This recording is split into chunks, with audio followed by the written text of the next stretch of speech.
أحزان قلبي لا تزول حتى أبشر بالقبول.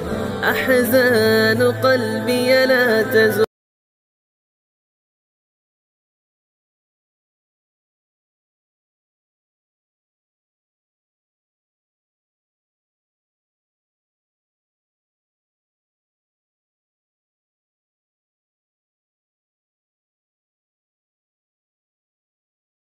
کرتے ہیں اور ایسے ہی بڑے مخلص اور ہمدرد قوم و ملت کے رہبر جناب حضرت مولانا عبدالرؤوف صاحب دیوبند سے تشریف فرما ہو چکے ہیں. ہم ان کا بھی دل کی گہرائیوں سے خیر مقدم اور استقبال کرتے ہیں.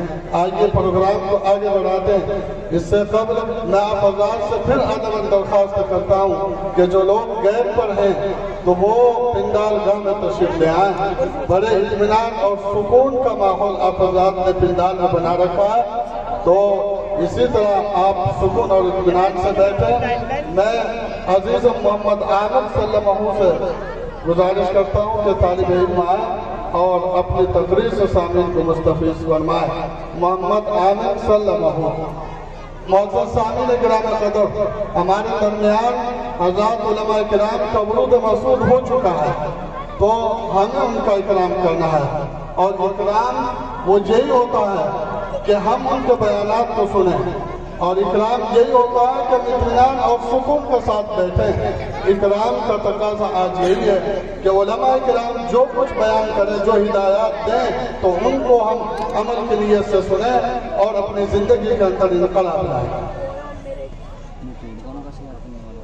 السلام علیکم ورحمۃ اللہ وبرکاتہ. الحمد لله كفى وسلام على عباده الذين اصطفى. أما بعد،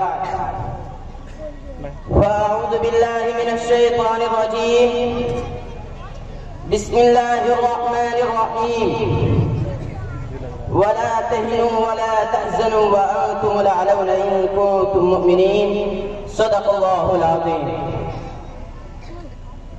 ایک ہو جائے تو بن سکتے ہیں خورشید و مبین، ایک ہو جائے تو بن سکتے ہیں خورشید و مبین، ورنہ ان بکھرے ہوئے تاروں سے کیا بات بنے. میرے معزز سامعین اکرام، میرے مشفق و مربی اساتذہ اکرام اور مہمانان اعزام، آج کی اس مبارک مجلس میں آپ حضرات کے سامنے حالات حاضرہ کے موضوع پر کچھ رکشائی کرنا چاہتا ہوں. دعا کرے اللہ تعالیٰ مجھے صحیح بولنے کی توفیق عطا فرمائے. ملت اسلامیہ کے غیور نوجوانوں، جب سے اس دنیا کا وجود ہوا ہے، حق و باطل کی مارکہ آرائے برابر ہوتی رہی. باطل اپنے نئے نئے انداز میں رونما ہوتا رہا.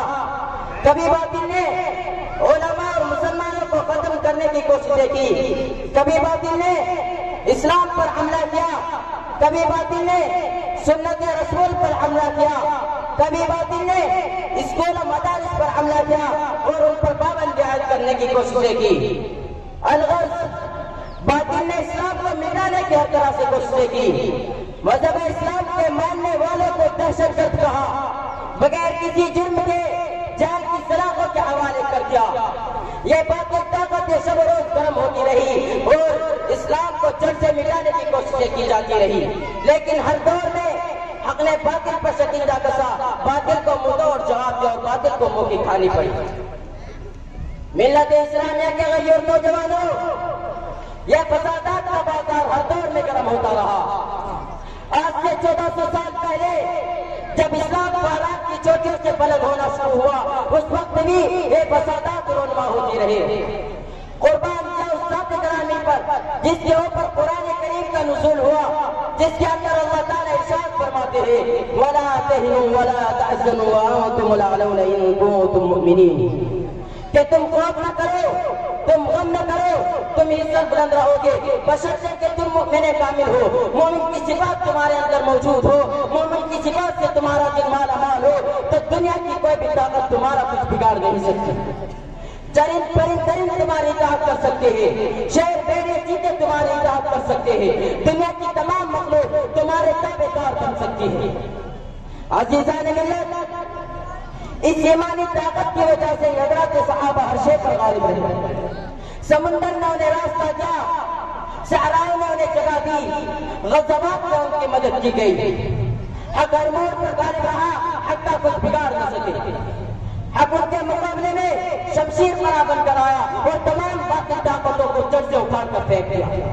حق نے حضرت نوح علیہ السلام کے ساتھ کشتی میں سواروں کو نجات دی. حق نے موسیٰ علیہ السلام کے ساتھ دریائے نیل کے سواروں کو نجات دی. حق نے آپ صلی اللہ علیہ وسلم کے صحابہ کو نجات دی. حق نے اپنی اتباع کرنے والوں کو نجات دی. عزیزان ملت, جس طرح سابقہ انبیاء کی امت میں حق کے خلاف آوازیں اٹھانے والے تھے, اسی طرح آج کے اس دور میں بھی حق کے خلاف آوازیں اٹھائی جا رہی ہیں.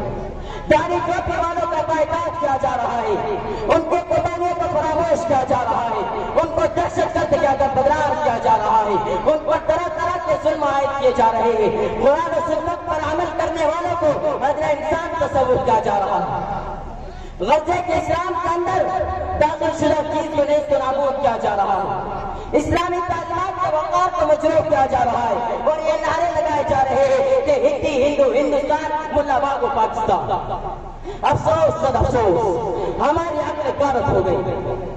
ہم نے اس مذہب پر انگلی اٹھائی جو ہمارے لیے کامیابی کا باعث ہے. ہم نے اس مذہب پر انگلی اٹھائی جو ہمارے لیے سلامتی کا ضامن ہے. ہم نے اس مذہب پر انگلی اٹھائی کہ جس کی بنیاد رکھنے والی خود نبی کریم صلی اللہ علیہ وسلم کی ذات گرامی ہے. ہم نے اس مذہب پر انگلی اٹھائی کہ جس پر عمل کرنے والے جب تک باقی رہیں گے تو دنیا کا نظام قائم رہے گا. کسی شاعر نے کیا خوب کہا ہے, اسلام کی فطرت میں قدرت لچکتی ہے, اسلام کی فطرت میں قدرت لچکتی ہے, اتنا ہی ابھرے گا جتنا کے دباؤ. ملت اسلامیہ کے غزی اور نوجوانوں, مذہب اسلام کو تو ہمدردی کا درس دیتا ہے. مذہب اسلام ایک دوسرے کا حقوق کی آگاہی کرتا ہے. ایک تجربہ دارت انسان اپنی تنگ ذہنی کے ذریعے مذہب اسلام کا غلط تصور کرتے ہوئے ان کی عقلوں پر پانی پھر گیا ہے. ان سے پوچھو کیا منسلامتی کا درس کس نے دیا, ایک تو ہمدردی کا درس کس نے دیا, عورتوں کے مقام کو کس نے بتلایا, شوہر کے مقام کو کس نے بتلایا, عدل انصاف کا درس کس نے دیا, یہ اصول کہاں سے آئے, یہ جینے کا صحیح سلیقہ کس نے بتلایا. یہ مذہب اسلام ایک ہی تو دین ہے جس کا ہر پر غلط کی طرح تصور کیا جا رہا ہے. الغرض, آج پوری دنیا میں اسلام کے خلاف آوازیں اٹھائی جا رہی ہیں.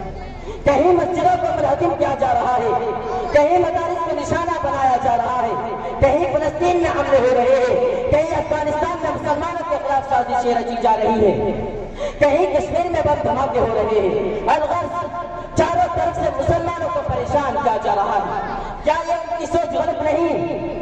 ان سے پوچھو کہ جس ملک میں تم چین سکون سے رہ رہے ہو اس ملک کو کس نے آزاد کرا. کیا اسلامی تاریخ یاد نہیں کہ جس چراغ سے روشنی ملی اسی چراغ کو بجھانے کے چکر میں لگے ہو. افسوس افسوس, مذہب اسلام کے ماننے والے ان ظالموں کے طریقے کی اتباع کر رہے ہیں. اپنی تنگ ذہنی کے ذریعے ان کو اپنا رہبر تسلیم کر بیٹھے. میرے محترم بزرگوں اور دوستوں, ہمیں آج اگر ہم نے اپنے طرز عمل کو بدل دیا اور ہم اس صفت پر آ گئے جیسا کہ اللہ تعالیٰ نے قرآن کریم کے اندر فرمایا وَالَّذِينَ جَاهَدُوا فِينَا لَنَهْدِيَنَّهُمْ سُبُلَنَا, جو لوگ ہمارے دین کے لیے مجاہدہ کرتے ہیں ہم ان کے لیے راہ کھول دیتے ہیں. اس لیے ہمارے لیے لازم ہے کہ ہم اللہ کے احکام کے مطابق, رسول اللہ کے طریقے کے مطابق اپنی زندگی کو گزاریں تاکہ ہم دنیا و آخرت کے اندر بامراد ہو جائے. اللہ تعالیٰ ہم سب کو صحیح سمجھ عطا فرمائے. میں اس شعر کے ساتھ اپنی تقریر کو مکمل کرتا ہوں کہ بتوں کے شہر میں جا کر خدا کا نام لکھ دینا, بتوں کے شہر میں جا کر خدا کا نام لکھ دینا, جہاں پہ کفر لکھا ہو وہاں پہ اسلام لکھ دینا. اگر وہ سنا کے پھولوں کو پیروں سے کچل ڈالے, اگر وہ سنا کے پھولوں کو پیروں سے کچل ڈالے تو شاہ سے کھل کے پتے پہ قتل عام لکھ دینا. وآخر دعوانا الحمدللہ رب العالمین. ماشاءاللہ, آج کا یہ پروگرام